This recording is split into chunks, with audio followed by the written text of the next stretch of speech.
¿Cómo le va? Bienvenidos a esta agenda personal que hoy va a tener dos partes.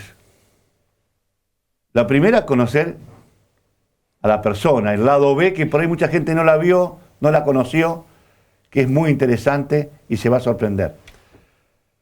Pero también, en el segundo tramo, vamos a hablar de cómo se reconstruyó el puente colgante después de la inundación, que se lo llevó puesto y parecía que los santafesinos perdían su ícono, su representación, lo que lo identificaba a nivel nacional e internacional.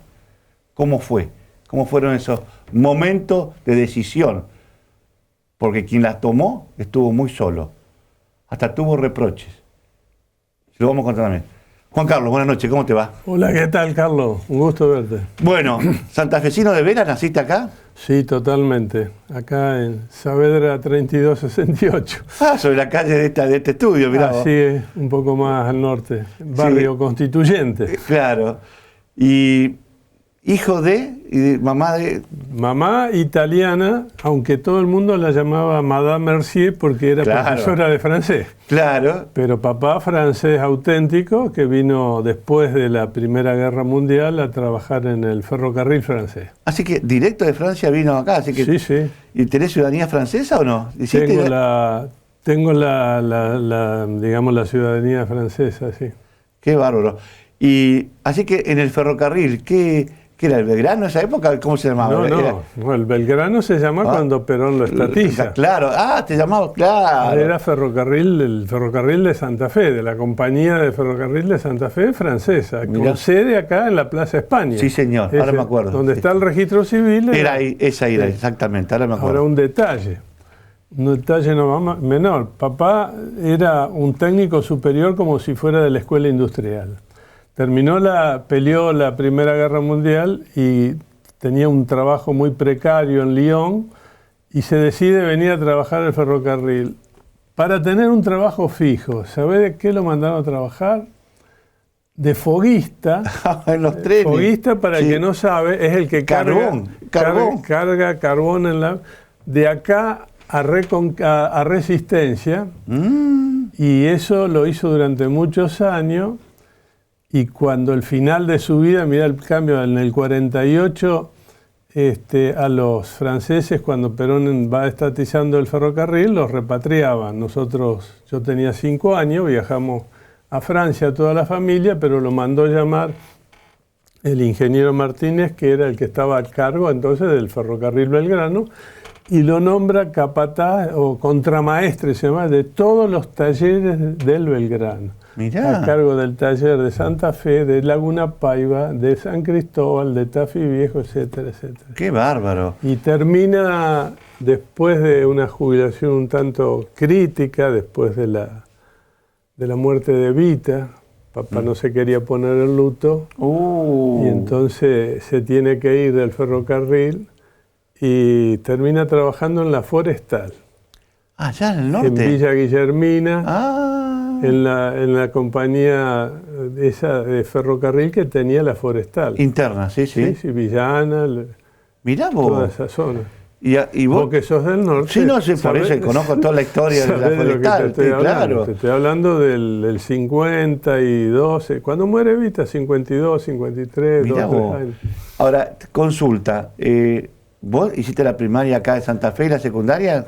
Yo soy producto de la escuela pública de punta a punta. A ver, Escuela Presidente Beleno número 7, ahí en el barrio. Después la Escuela Domingo G. Silva, Escuela de Comercio. Sí. Después la Universidad Nacional del Litoral, hasta tener el título de contador público. Ahí se abre la Universidad de Rosario, que se separa, y me recibo de doctor en Ciencia Económica en la Universidad de Rosario. Pero mirá vos. Y entonces esa etapa, porque papá con el sueldo, digamos, ¿bancaba que vos podías estudiar o No. vos trabajabas simultáneamente? No, yo empecé a trabajar a los 15 años en la oficina de socio del Club Unión.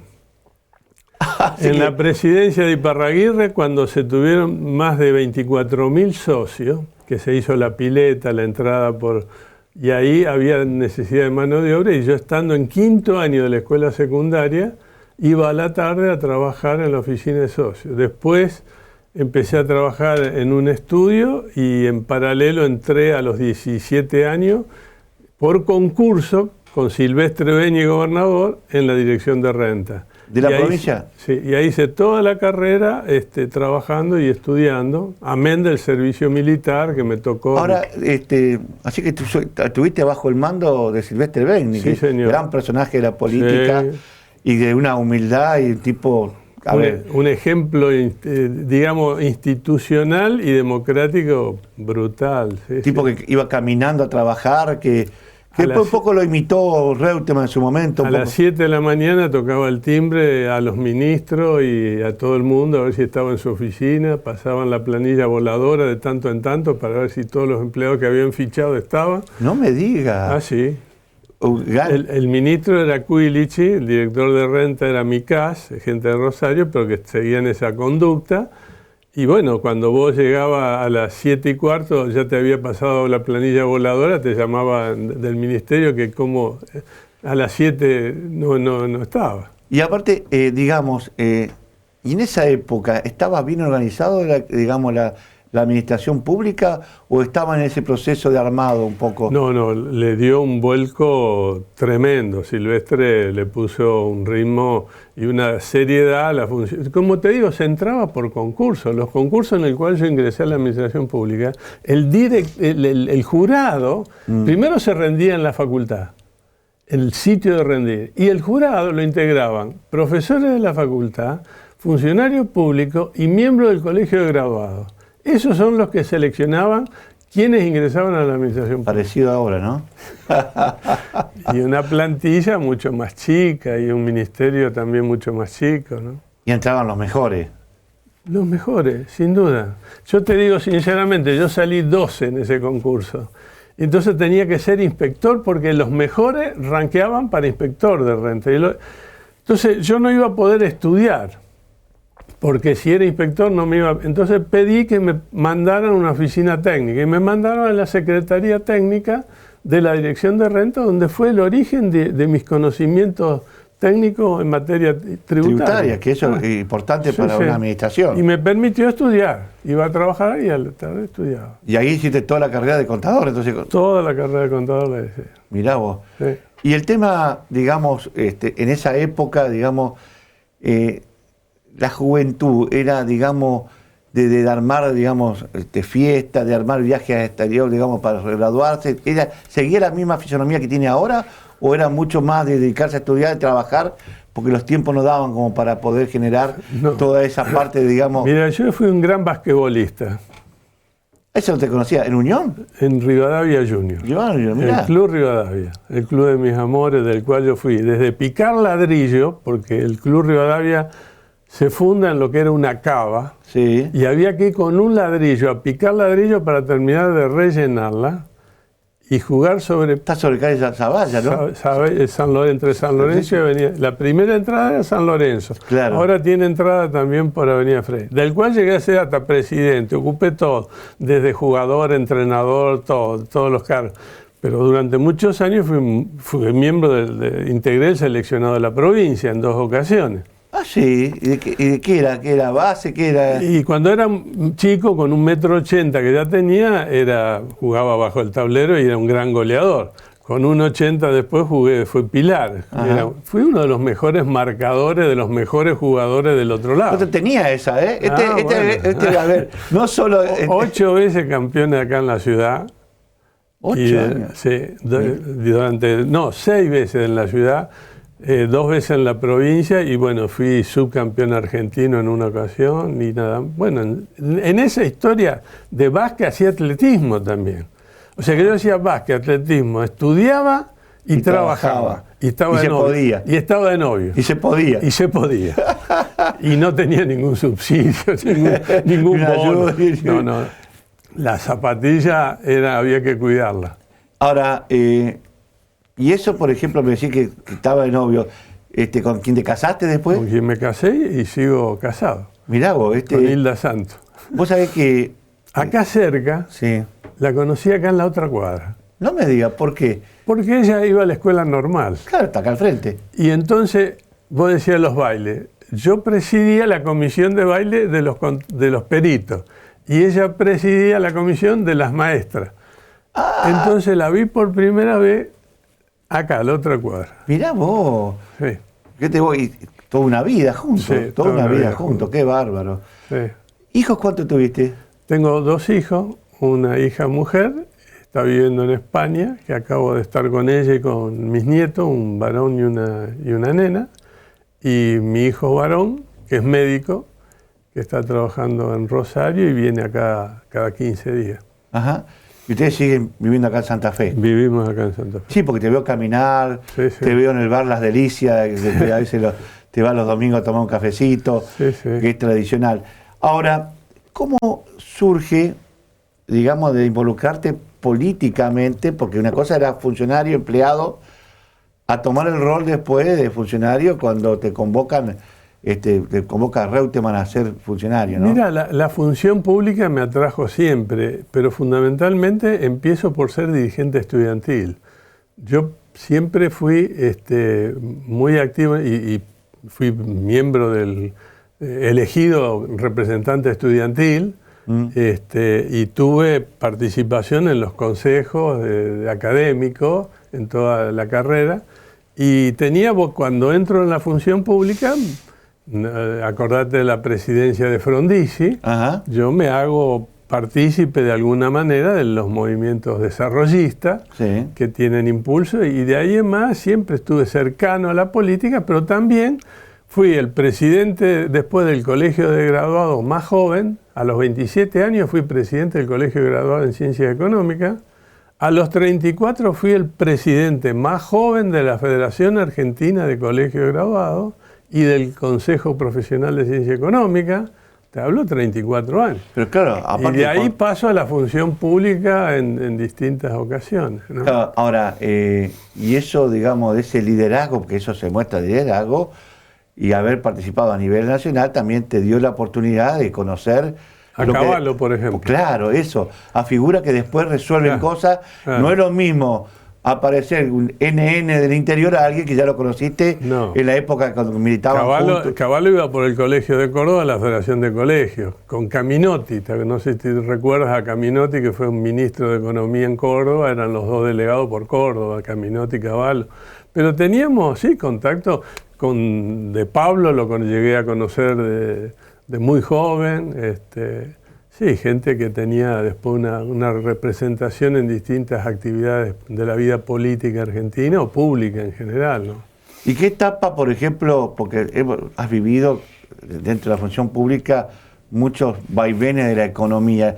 ¿Cuál es la que más te marcó, la que te hizo, digamos, sentir algún tipo de preocupación?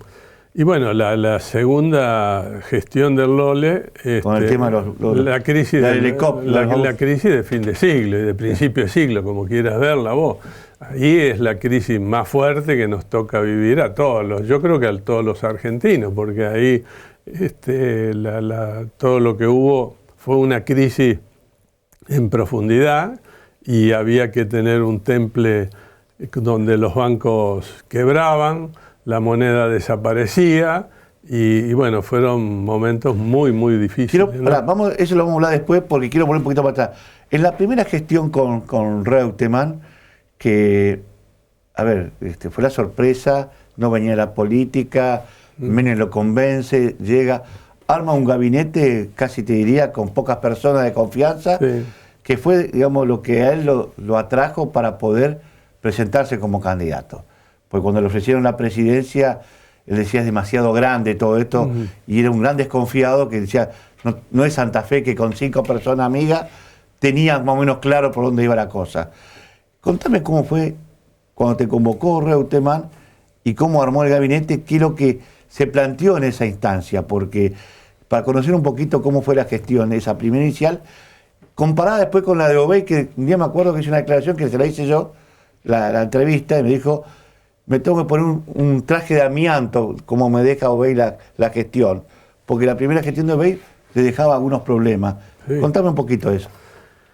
Bueno, en realidad yo al Lole lo había conocido circunstancialmente en un viaje que había hecho cuando él era corredor y yo estaba en Estados Unidos, y un amigo en común me dice, vamos a verlo a Reutemann, a Canadá, a Montreal. Ajá. Es la carrera previa a la de Las Vegas. En esa carrera, bueno, lo conozco por este amigo en común, que era José María Candiotti. Ajá. Y entonces ahí veo que cómo lo traicionan a Reutemann, ¿no?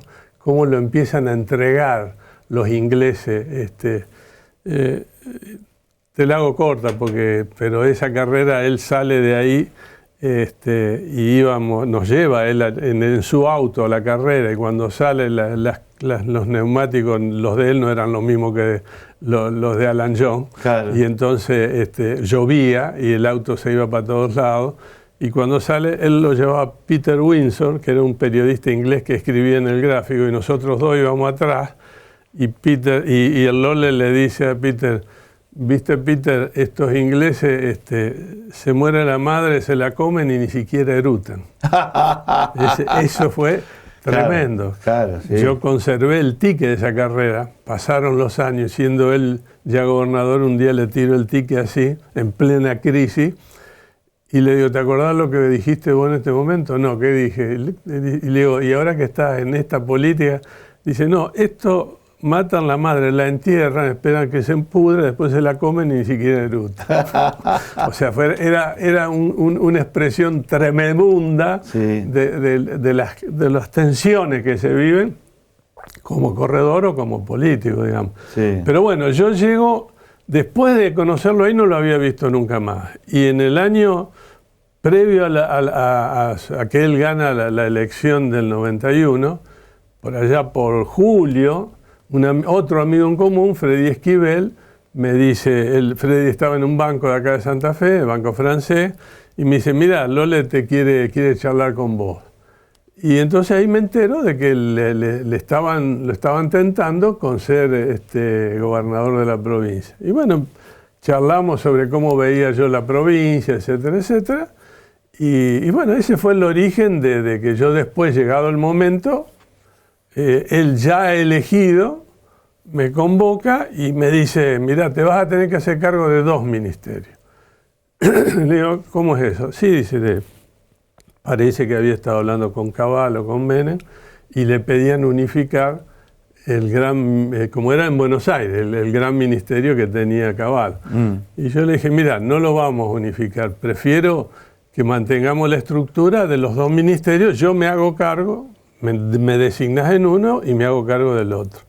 Y fue así como llegué con un equipo muy chico, de muy poca gente, no eran más de 10 personas, las que incorporé como colaboradores inmediatos, y después me serví de las estructuras que está y que son muy buena gente, sí, en general. Ahora, ¿y qué otro ministerio se quería adosar? ¿El Ministerio de Hacienda y qué?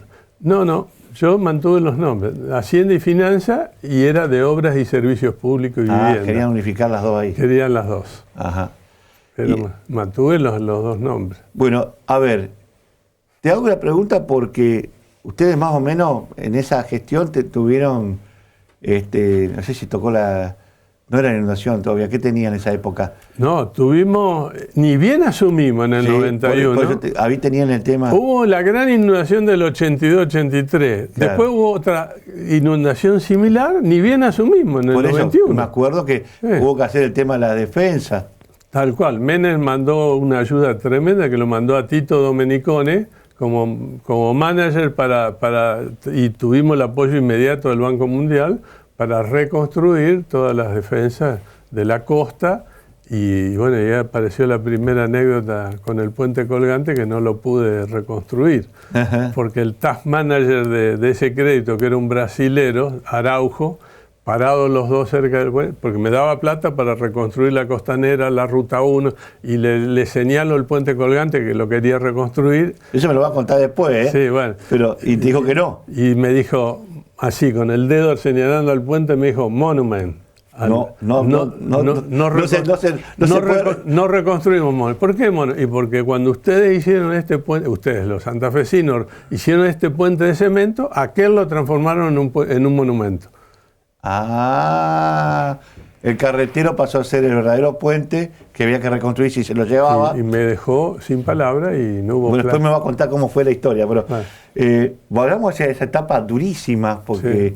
y ahí digamos, tuvimos, porque teníamos plena ley y estaba la ley de convertibilidad. Pero después tuvimos a finales, en el 95, una crisis importante, una caída del 20% del PBI, una caída importante, pero que le llegamos a entregar todo en orden a Obey, sin problemas, en el 95. En el 95.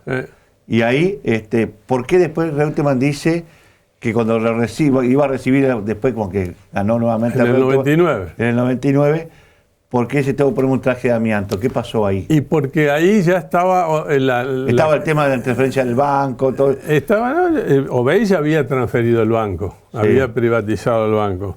Nosotros teníamos por delante una situación muy difícil, donde era evidente que ya se peleaba si se mantenía o no la convertibilidad, pero donde las finanzas públicas nacionales ya habían caído, todos los activos del Estado ya se habían vendido, la crisis era evidente, y donde Obey no podía llegar a fin de año. Yo me acuerdo que el Lole me llama para Semana Santa del 99. Yo estaba justamente despidiendo a mi hija que se iba a vivir a España. Yo estaba en Ezeiza, nunca me olvido. Y me entra una llamada de él y me dice, mirá Juan Carlos, me dice, estoy viendo, él estaba de senador. Sí. Estoy viendo unos números acá, nos veíamos poco en ese momento, yo era diputado acá en la provincia. Sí. Y entonces me dice, estoy viendo unos números que me tiran acá de la provincia, más que preocupante. Y le digo, Lole, tiene 4 meses en rojo la provincia, lo que te aparece como número debe ser lo que yo te estoy diciendo. Bueno, y Obey se ve obligado a dictar la primera ley de emergencia económica, donde reducen los salarios, donde bajan en una escala creciente el 13% de algunos salarios, donde se ponen en marcha algunas medidas extraordinarias para él poder llegar a entregar al gobierno en situaciones críticas, porque él toma créditos para poder privatizar el banco, a su vez toma en deuda a la provincia para poder privatizar el banco. O sea, le saca los pasivos al banco para dárselo a un privado en condiciones de que lo quiera comprar a alguien. Así fue. Bueno, y la segunda etapa, la parte más difícil, nos quedan pocos minutos para este primer tramo. Lo hablábamos recién, la crisis económica, donde todas las provincias emitieron moneda. ¿Por qué ustedes no? Bueno, porque finalmente explota la convertibilidad. Claro. Y en el momento en que la convertibilidad va a explotar, estaba de vuelta Cavallo, que había vuelto con De la Rúa. Claro. Nosotros en las provincias teníamos que hacer déficit cero. ¿Qué significaba déficit? Que para mantener la convertibilidad lo que entraba era lo que gastaba y cada vez te entraba menos. Claro. Y cada vez tenías menos para gastar. Bueno, era una situación harto difícil en todo el país. Y una noche, estando todos los gobernadores reunidos con los ministros, me acuerdo en la delegación de la provincia de Salta, en Diagonal Norte, Cavallo lo llama a Romero, al gobernador de Salta, y le informa que el Estado Nacional, para aliviar la situación de las provincias, iba a poner en circulación una cuasi moneda, pero solo para las provincias, que fueron las famosas LECOP. Sí. Y a su vez, la provincia de Buenos Aires, por el Pacto de San José de Flores, iba a emitir el patacón. Y que el patacón y la LECOP iban a servir para pagar impuestos nacionales, pero no iban a circular en Buenos Aires. Entonces, eso hace que yo estaba al lado de Lole y estaba, me acuerdo, de la Sota, que en paz descanse, y le digo, pero esto va a ser ciudadanos de primera y ciudadanos de segunda. O sea, el interior va a tener una cuasi moneda y la mejor moneda. Y a todo eso, Gildo Ifrán, dice, yo ya era gobernador. Dice, yo ya saqué el Boc and For. Y yo lo leo, le digo, pero veo que era una cuasi moneda provincial. Le digo, pero vos, digo, desde el código de Hammurabi hasta acá violaste todo, le digo, y vas a ir preso. Bueno, y yo veo que, yo lo agarro y le digo, ley de Gresham, le digo al Lole, viste, Dios, viste las cosas, yo no soy un monetarista, soy un economista, pero me vino la idea y me dice, de la sota, ¿y quién era Gresham? ¿Quién es Gresham? No, es un economista de hace 5 siglos atrás. Ya explicó que ponés 2 monedas en circulación, la de peor calidad circula, pero pierde valor. Entonces, si vos ponés una cuasi moneda en circulación, a tu gente le va a dar una porquería, le va a dar una moneda que se desprecia. Y se miran los dos, veo me dice, vamos. Salen, todos los demás se quedan emitiendo cuasi moneda, el Federal en Entre Ríos, el Chaco, no sé qué cosa. Córdoba también. Bueno, y yo los sigo a los dos plena medianoche, caminando y veo que vamos a la casa de Córdoba. Estamos los 3, y agarra el teléfono de la sota, hola Mingo, acá te doy comercial que te va a explicar por qué no quiere emitir cuasi moneda. Y bueno, una conversación con el Mingo que digo, mira Mingo, le digo, yo te aprecio mucho, pero no puede ser, digo, esto no, digo, vos no podés hacer, digo, le dije algo durísimo, le dije, mira Mingo, vos sos de San Francisco de Córdoba, tu padre tenía una fábrica de escobas, a escobazo te van a sacar de Córdoba cuando vos vuelvas después de emitir cuasi moneda en todo el país. Bueno, una cosa. Mirá vos, y yo ahí a Lole le dije, mira Lole, yo esto no lo hago, si vos querés hacerlo, hacelo, pero yo me voy. Me dice, no, si vos estás convencido de que no hay que hacerlo. Las cuasi monedas terminó siendo grandes negocios para determinados sectores de cada provincia. Los supermercadistas. Y también algunos... Y todos los que financiaban. Exactamente, porque la moneda, la del Río, costaba 50%. Menos del 50%. Llegó a estar menos del 50%. Ella, en el túnel se pagaba con federales para entrar de aquel lado y en pesos para entrar acá. Claro, y después al lado también la gente de Catamarca, todas esas provincias... Es decir, fueron grandes negocios. Y además cuando las retira el Banco Central, se transformaron en deudas del Estado provincial con el Estado nacional. Bueno. Porque lo que emitieron fue deuda. Y de ahí las agarró Kirchner, claro, y las tenía todas las provincias, menos a Santa Fe. Por eso te digo, agarrar, ese es el tema. Y algunos que emitieron moneda y la mandaban a imprimir a Chile. Y vos sabés de quién estoy hablando. Y también desaparecían. Se usó mucho para la política también. Se usaban en billetes chicos como en Tucumán para que se rompan. ¿Para qué se rompan? Desaparecieran como para después rescatarse. Pues, y algunos que la rescataron hicieron pingo un negocio también. Sí. Es decir, fue una cosa horrible. Solucionó momentáneamente algunas cosas, pero para algunos fue grande negocio y para la gente común perdió mucha plata. Si no fue, viste, la primera etapa. Muy bien. Así que hasta acá llegamos entonces con la primera parte de Mercier. Luego seguimos.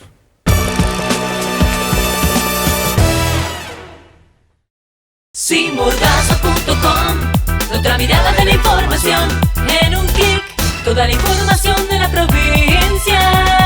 Santa Fe en un solo portal. Sinmordaza.com, otra mirada de la información. Cadena. Carlos Delicia y Raúl Bigote Acosta están en Cadena O. Sin Mordaza, periodismo independiente. Sin Mordaza, el periódico con mayor penetración en la provincia de Santa Fe. Sin Mordaza, el poder de la gente. Como le prometimos, viene la segunda parte con Juan Carlos Mercier, el hombre que estuvo en la función pública, pero también, hay que decirlo, yo sé que se enoja cuando le digo esto, que es el padre del puente colgante, porque la reconstrucción y lo que hoy disfrutan los santafesinos y todos aquellos santafesinos que vienen a visitar Santa Fe, obligadamente se saca la foto ahí, se lo debemos a él. Bueno, a ver, contame un poquito cómo surgió la reconstrucción, porque me habías contado la otra vez que hubo un funcionario extranjero que te dio la plata para hacer las defensas del Paraná, de la laguna, pero cuando le mostraste el puente colgante caído, que no quedaba nada ya, y que dicho sea de paso, contar la historia porque siempre hubo un mito con el tema de Bernet, con el tema de que se chorearon todos los perfiles, que fue un pedacito nomás que se vendió, hubo un personal infiel de vialidad Sí. que vendió un pedazo de hierro en una charretería ahí de Sí. Santo Tomé, Sí, tal y cual. terminaron nomás el gran mito de que Bernet se robó el puente colgante. El puente colgante estaba tirado, todo destruido, en el puerto. En el puerto. Bueno, en verdad la situación, te la empecé contando, fue en el 91, que nosotros, 92, ahí vino el brasilero que me dijo, Monument, no hay para esto. Pero había otro crédito paralelo a ese, que era para la reforma del Estado. La creación del API, soy del padre de la criatura, la Administración Provincial de Impuestos, la creación del Servicio de Catastro e Información Territorial, que se hizo todo Se escaneó toda la provincia. También otro, soy el padre de esa criatura, y tantas otras cosas, la ley de administración financiera, que reformé en base a un crédito que había para ese. El titular de ese crédito era un americano, David Vetter. Y a mediados del 95, imagínate que ya estábamos en último año de gestión del LOLE, se viene a despedir de mí y del LOLE y nos felicita por lo bien que habíamos hecho en la aplicación de ese crédito. Y estando en mi escritorio me dice, Juan Carlos, me dice, ¿qué te hubiera gustado hacer que no pudiste hacer? ¿Y para qué me dijo eso? Entonces yo tenía, mira, este librito lo tenía en el... Mostráselo a cámara, ahí está, mirá. Este ahí. librito... Sí. que es un libro de poemas que Sí. había impreso la editorial Colmenia, Ajá.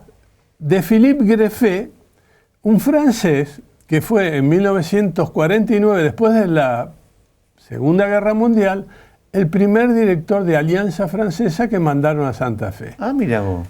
Este hombre que había nacido en Lyon y que él dice que él nace el mismo día que nació el puente colgante, el mismo día no, el mismo año, en 1921. Mirá. Entonces él conoce el puente colgante y como era poeta también, escribe una serie de poemas, entre los cuales estaba el puente colgante. Mirá vos. Cuando se cumple el bicentenario de la Revolución Francesa, lo invitan a Greffet, que a todo esto ya era presidente en Francia de las alianzas francesas, y ve el puente caído, como había quedado después de la inundación del 81, 82, del 82, 83, y escribe otro poema que se llama El puente colgado. Entonces, entre los poemas del puente colgante y el puente colgado, yo le saco el librito a David Vetter y le digo, le muestro el libro, ¿no?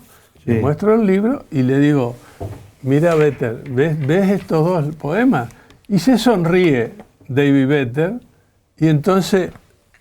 Qué lindo, mirá. Puentecito de mi suspiro. He nacido como tú en la dulce Francia. Comienza.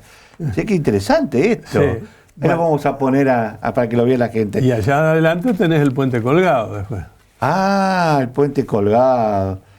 ¿Qué hicieron de ti, puente? Claro, si ya le había hablado antes. Claro. Qué bueno. Bueno, al qué mostrarles, se sonríe Vetter y entonces me dice, vos lo que querés es la reconstrucción del puente colgante. Sí, le digo, pero yo no sé si esto va a encajar en tu línea de crédito. Mm.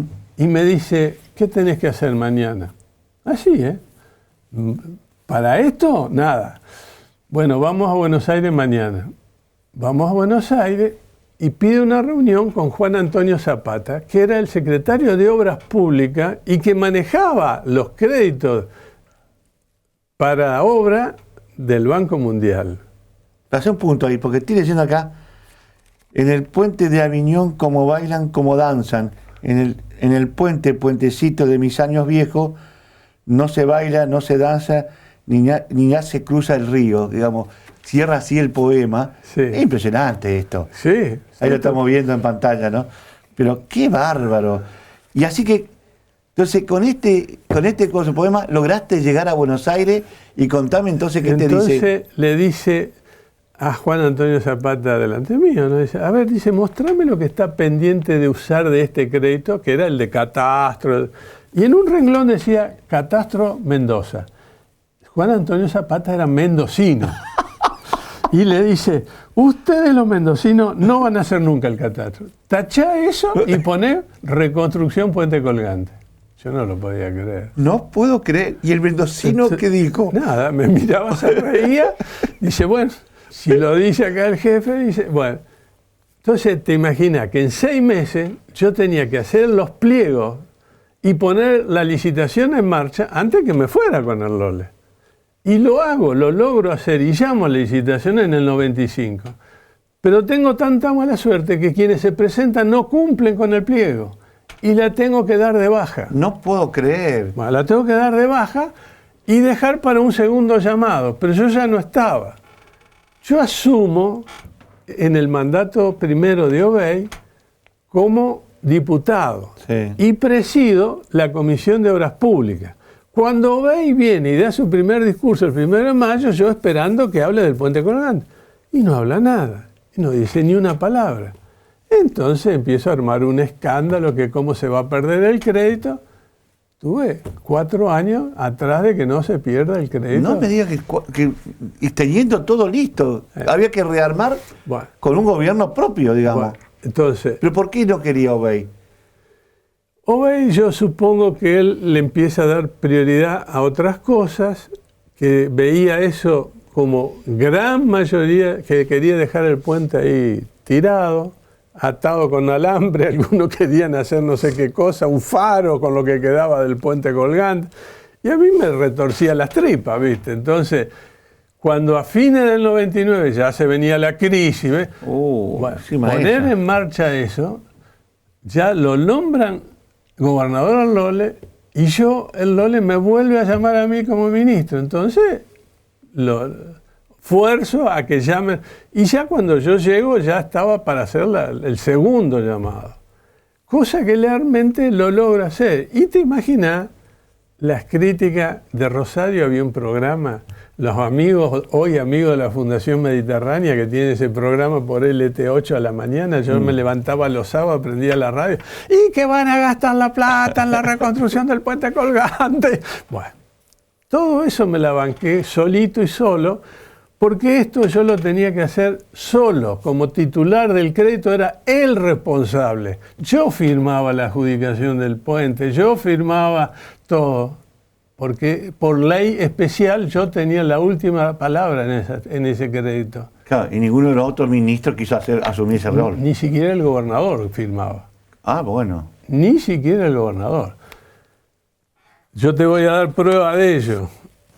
Cuando yo logro poner en marcha y todo, tengo un gran aliado, que era el ingeniero Vega, a quien conocía desde el túnel subfluvial de otra historia, que algún día la contaremos, de cuando salvamos el túnel. Sí, que se estaba yendo. Bueno, en el año 82. Con él salvé en esa ocasión. Pero eso me dio lugar a que supiéramos hasta los veleros del Yacht Club que querían seguir pasando por la parte rota y que al estar rota podían ir con velamen más alto. Claro. Pero yo le construía el puente y tenía que volver a pasar los barcos. Bueno, todo eso lo pudimos salvar, más los colores, más los que defienden la cultura, que si el color de la pintura, que si los bulones, bueno, todo eso. Y se adjudicó con precio fijo e inamovible. No. Antes que se caiga la convertibilidad. No me diga. Incluyendo el acceso a Alto Verde, porque yo le hice la trampa a Araujo. Lo volví a poner en la red vial provincial al Puente Colgante. Hoy figura en la red vial provincial como acceso al barrio, y entonces con 9 millones de pesos. Que ese de momento eran 9 millones de dólares. Sí. Pero ese eran 9 millones de dólares. 9 millones de dólares es lo que costó toda la reconstrucción del Puente Colgante y el acceso.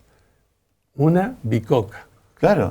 Una bicoca. Y aparte, ¿cómo se habrá pagado después? Bueno, y eso terminó el 21 de agosto del 22 con la firma de Juan Carlos Mercier, el único responsable de que el puente se había terminado y que se inauguraba el día 2 de septiembre al tránsito peatonal y el 28 de septiembre al tránsito vehicular. Mirá Y vos. a los 2 días me fui a mi casa, porque el Lole sabía que se salía de las cuasimonedas en corto plazo y reconstruyó su gabinete y yo me fui a mi casa. Que fue el último acto de mi gestión Que le dejaste a Santa Fe el ícono más importante que tiene. y sin ningún acto, sin ninguna bomba, porque nadie quería, y sobre todo el diario El Litoral no quería que se hiciera ningún acto. ¿Cómo? Para. ¿Por qué? Que bueno, siempre hubo una pelea ahí en su momento entre el Litoral, los directivos de ese momento. Había uno especialmente, muy amigo del Lole, que hasta me acuerdo que lo quería llevar hasta la posibilidad de que hagan un partido provincial y no dentro del peronismo.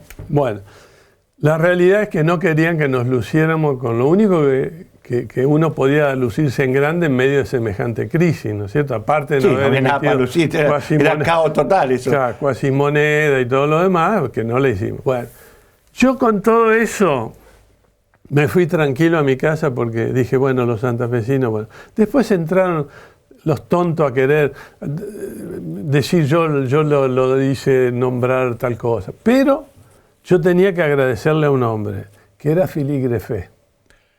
Ah, el El de los poemas. Claro. Entonces, al poco tiempo, en medio de tantas... A mí me eligen senador. Cuando nadie quería ser candidato a senador. Me acuerdo. Yo soy candidato a senador y ganaste, sí.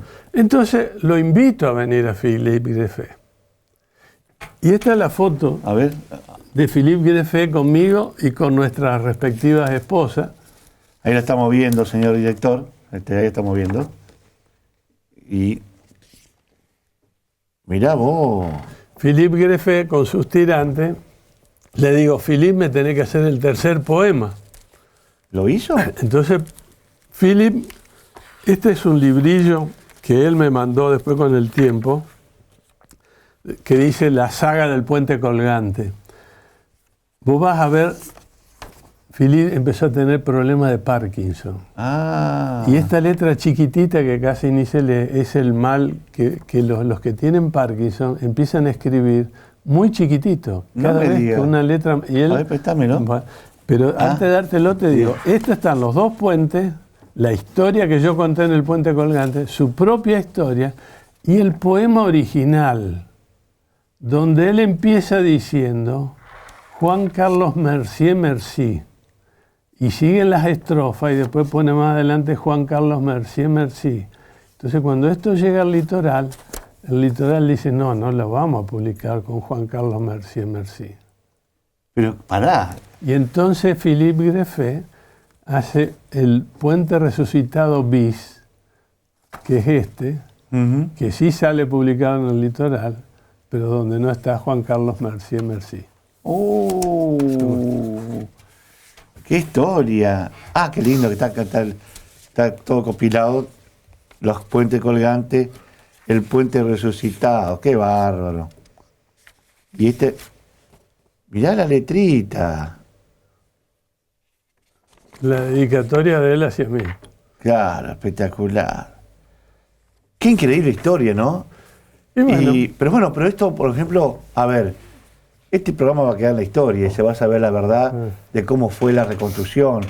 Porque a veces las políticas, la mezquindad, no sé cuáles son, pero a veces no se pone en valor las personas que tuvieron algún tipo de incidencia en mejorar la política, la vida, en la ciudad, por ejemplo, devolverle algo tan caro a los sentimientos santafesinos que es el puente colgante. Vos hablas de Santa Fe, ¿qué hablas? De la cerveza, de los alfajores y del puente colgante. No hay otra cosa que nos identifique. bueno, vos imaginate que después de esto hubo gente que lo transformó a través de una ley nacional en el símbolo de la ciudad. Yo le dije, mire, no lo nombren, no lo hagan monumento. Porque el día que tengan que hacer algo importante para mantener, no van a tener crédito para hacerlo. Porque para los puentes, los monumentos no hay, Para claro. monumentos. Entonces, Pero- déjense de hacer pavada Claro. y sí dedíquense a que esté pintado, que esté mantenido en condiciones. Y nada más. Eso es lo que hay que hacer por el puente colgante. y sacarse fotos, que es lo que hacen todos, como un recuerdo grato para los santafesinos. Y eso a vos no te... Sí, me mueve. Claro. Y sos padre de la criatura, porque Me más allá mueve. que no fuiste generador del puente inicial del 21, lo pusiste nuevamente. Ahora, es una obra que la gente no sabe, que los tensores, ¿cuántos metros hacia adentro lleva? Es una cosa increíble. Mirá, lo que sí sé que se fueron, creo que 30 metros más abajo. Claro, por el tema de porque se hicieron las dos bases mucho más profundas para evitar que vuelva a suceder. Claro. Y la profundidad de los cables no. Sé que se mantiene la misma, porque creo que llega hasta el... Sí, hasta pasar, casi no llega a la esquina de donde está la estación de Belgrano, pero casi ahí, hasta ahí llega. Hasta ahí llega. Sí. Es increíble lo lejos que llega. La gente no sabe. Es más, hay problemas de edificación, porque querían hacer algunos edificios en la esquina frente a un bar muy conocido que era el Viejo Baviera. Y se van a encontrar con que pasan los puentes. Claro, pasa el cable, no puede hacer base, porque están los caños ahí. Así es. Entonces, la gente que compró ese terreno no averiguó que ahí está. Ahí no se puede edificar edificio de torre más que una casita chiquita. Sí. Pero hubo una gran problemática. Sí. Porque digo, la ingeniería de ese puente, la gente no sabe. Ahora, vos imagínate que en esa historia que nosotros, los santafesinos de esta ciudad, muchos desconocen, pero algunos pocos todavía tienen la suerte ahora, a través de tu programa, de conocer, no teníamos ningún apoyo. Pero es más, yo he tenido gente de la ciudad que Te cuestionaron. que me cuestionaban duramente la cosa. Pero vos sabés que es típico del santafesino. Yo soy de Reconquista, vos sabés que... Sí, ya sé. Y cuando uno charla con el santafesino auténtico y vos hablas de la posibilidad del turismo, la industria sin chimenea, dice, ¿qué tenemos vamos acá? Es decir, no valora lo que tiene. El santafesino es como que no sé eso, no entiende. Mucha gente viene ahora y dice, che, qué linda está Santa Fe. No hay nada acá, mejor está, qué sé yo, Paraná. Te invitan a ir a Paraná. Sí. Los santafesinos dicen, andaba a Paraná que está más lindo. Claro. Bueno, la costanera reconstruida como parte de la función, ahora la ven como normal, pero la costanera se había derruido casi en su totalidad. Sí. Bueno, y tenés un paseo hermoso, tenés una vista panorámica y un disfrute. Y la recuperación de la costanera y la oeste también. Claro, todo forma parte de algo que vienen de Córdoba a pescar a Santa Fe, vienen y se instalan en Santa Fe porque no tienen un río de aguas profundas con la variedad, digamos, de circular. Tenés el paisaje, tenés el puente, bueno, pero la gente no le da valor a esas cosas, ¿viste? Ahora, el tema de la defensa ahora ha sido noticia, que la tiene que reconstruir. Bueno. Contame ese tema también, porque eso también fuiste parte y... Bueno, las defensas, nosotros en ese año 92, 93, hicimos todas las defensas de la Ruta 1, de la costa santafesina, de todas las ciudades del Paraná y de Santo Tomé. Y todas esas tienen una cota. Es una cota que la dio el Instituto del Agua en su momento, basado en estudios de los ingleses, de hasta dónde vale la pena defenderla a la ciudad de Santa Fe. Y si yo mal no recuerdo, estábamos en el orden de los 7,80 metros, 7,50 metros más 30, o una cosa así, o 7,30 más 50 por el oleaje. Y ese nivel hay que mantenerlo, porque si vos no lo mantenés, en la próxima que sea milenaria... Pues habla que viste que viene el niño ahora. Sí, viene el niño. El tema es que venga 7,50 metros, viene 1,50 metros, está todo abandonado, todo destruido y nos volvemos a inundar. Por desidia o porque nadie se preocupó. Es más, no es que se preocupe, hay gente que le va y le saca tierra. Bueno, yo que voy a Reconquista seguido por la Ruta 1, he visto que los titulares de los campos, porque le molesta, la liquidan, le sacan arriba, o le hacen las entraderas gigantes, que después cuando llegue el momento no sé cómo hacer para cubrirla. Ahora hay preocupación, sobre todo los vecinos ahí de California, y lógico, que dicen, che, si viene la inundación del Niño, vamos a tener otra vez, y ven cómo quedaron las defensas. Yo tengo mi quinta en el kilómetro dentro de las defensas, como tantos otros, Y yo tuve agua hasta medio metro en lo que es hoy mi quinta. Y no la tuve después de la defensa porque la defensa las previeron. Si no está reconstruido eso, la vamos a hubo pasar preocupación, mal. porque si el mantenimiento de eso hay que hacerlo. Porque Por supuesto. Si no, cuando llegue el momento ya es tarde. Y además hay bombas que tienen que funcionar para extraer, porque se filtra un poco el agua. A pesar de las defensas, hay lugares donde hay bombas que extraen. Bueno, se roban todo, se roban la bomba, se roban los cables, las llaves. Es un desastre, un desastre. Ahora, para ir cerrando, porque nos queda ponerme pocos minutos ya, se nos fue casi la segunda parte, contigo es para hablar de muchas cosas, pero pregunta, en su momento, cuando se intentó, digamos, privatizar el banco, que lo hizo, lo terminó concretando Obey, y vos me decías, hubo que sacar un crédito para limpiarlo. Sí. Hoy se habla mucho de tener el banco. ¿Conviene tener un banco de la provincia?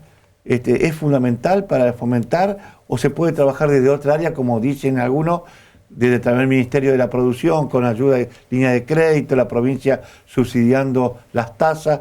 ¿Es necesario que la provincia tenga un banco ahora con una mirada más alejada de la situación? Mira, en todas las ocasiones que a mí me tocó firmar como ministro o como legislador, yo siempre abogué por un banco mixto. Es decir, la presencia del sector privado me parece importantísima porque le pone límites a los excesos que comete la política al instrumentar el banco para fines non santos, ¿no? Bueno, en la época... Y esa es la historia lamentable de nuestro banco. Claro, la época que estaba, que me acuerdo de Bernet, de algunos directores que daban crédito a mansalva y que después no se recuperaba la cartera. Por eso, y se vivía con capitalización y capitalización, o sea, plata que sale de todo lo mismo que pasó con el Banco Municipal de Rosario, que lo salvaron cuando le empezaron a dar los fondos, digamos, de los juicios, para que no capitalice y quede, digamos, encajado, como el famoso encaje con el Banco Central. Entonces, vos tenés la herramienta, tenés un ojo dentro del banco, pero tenés los límites que le impone la actividad privada al uso de esos fondos. A mí me parece que esa es la figura ideal, ¿no? La mixta. Sí. ¿Y hay ejemplos de bancos mixtos? El Banco Santa Cruz está en esas condiciones, y no sé si hay otro por allí en Catamarca o La Rioja, no me acuerdo bien. Sí, porque es una figura que no es tradicional, o es de privada o es... No, pero el de Santa Cruz es mixto. Sí. Sí. Y el tema, por ejemplo, en su momento se habló de privatizar la EPE. ¿La EPE tiene que quedar dentro del ámbito de la provincia o tiene que...? La EPE fue un fenómeno distinto, porque con la EPE nosotros teníamos usos y abusos como había en el banco. Y en verdad, Arlole no estaba convencido de seguir adelante con el proceso privatizador. Pero sí lo usó como un instrumento para, me parece, como decirle, o racionalizamos la EPE o la privatizamos. Y empezamos para poner las condiciones para privatizarla. En algún momento la discusión que yo la tuve con el banco para tener otras líneas de crédito que te ponían como condición la privatización del banco, tuvimos la sagaz idea de que poner un articulito que decía, esto se va a privatizar siempre y cuando el oferente ponga la plata que fije el gobernador. Más o menos, palabra más, palabra menos. Bueno, el Lole le puso un precio desorbitante. Entonces, los oferentes eran renuentes a pagar esa cifra para hacerse cargo. Pero los muchachos, los compañeros de la EPE también entendieron que había que ponerle un límite al uso de la EPE a los fines propios, ¿no? Bueno, con los antecedentes que hay ahora y uno que ve, no le pusieron tanto límite. Yo te digo en aquel momento. Bueno, por eso en aquel momento. Entonces, llegó la crisis de que se cae la convertibilidad, y nosotros teníamos un crédito acordado de 330 millones de pesos de libre disponibilidad. Dólares. Todos dólares, 330 millones de dólares. De los cuales habíamos usado, si no recuerdo mal, 130 para sanear todos los créditos que había tomado BEI con la privatización del banco. O sea, lo habíamos transformado en un crédito a largo plazo, tasa barata, y habíamos salido adelante. En ese momento, Mirna Alexander se llamaba la titular del Banco Mundial acá en Latinoamérica, en el Cono Sur, me llama y me dice, mira Juan Carlos, ustedes no van a privatizar nunca la EPE. Vamos a cambiar las cláusulas de la que la van a racionalizar a la EPE y vamos a ponerle parámetros. Yo le dije, sí, cómo no. Y ahí modificamos esas condiciones y gracias a eso la EPE empezó en un proceso de racionalización. Y al mismo tiempo, cuando vino yo ya no estaba más, yo me fui en el 22, Sí. en la inundación del 23, yo no estaba, el Lole me pregunta, ¿qué podemos? Le digo, mira, pedile la plata al Banco Mundial para la reconstrucción de lo que va a ser esta zona y dale a la Nación la responsabilidad de pagarlo ese crédito. Cosa que se hizo en la Estamos zona hablando no del 23, del 2003. del 2003. De 2003. Y esa plata se hizo cargo Kirchner hasta 50 millones. Y el resto, Obey después lo destinó a hacer la autovía de acá a San Francisco. Exactamente. Que siendo yo senador, fui y le pedí a Kirchner que nos haga el puente Santa Fe. Para compensar, que nunca lo cumplieron. Que nunca lo cumplieron. Pero que yo fui artífice también de que lo firme. Me acuerdo, eso fue en Sauce Viejo. Sí, señor. Estaba yo ahí presente. Bueno. Me acuerdo. Bueno, muy bien. Y ahora, pasaron cuántos años y siguen sin cumplirlo. sin cumplir. Pero acá hubo unos idiotas que dijeron que en vez de hacerlo con el proyecto que le habíamos presentado el 17 de octubre en Buenos Aires al gobierno nacional, dijeron, no nos gusta la traza, vamos a hacer otra traza. Y ahí, Bueno. y ahí está, y ahí seguimos. Es increíble cómo se nos pasaron estas dos presentaciones, estos dos bloques. Bueno, quedaría para una tercera, pero ya está. lo dejamos para después. Bueno, para la posteridad. Gracias por haber venido. Gracias, Carlos, a vos. Muy amable.